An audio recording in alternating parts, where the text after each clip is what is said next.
So, hello guys! May mga GCash account ba kayo na nagkakaroon ng ganitong problema? Your authentication failed.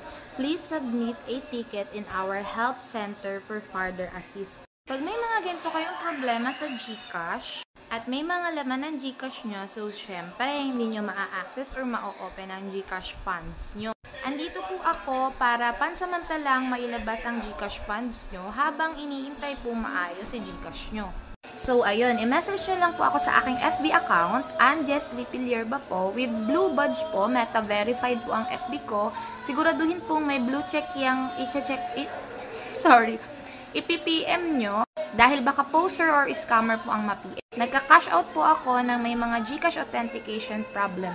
Yung may mga laman lang po yung GCash, hindi po ako nag-aayos ng GCash account. Naglalabas lang po ako ng mga naipit na funds para pansamantala is magamit nyo pa rin po kahit po sira ang GCash nyo.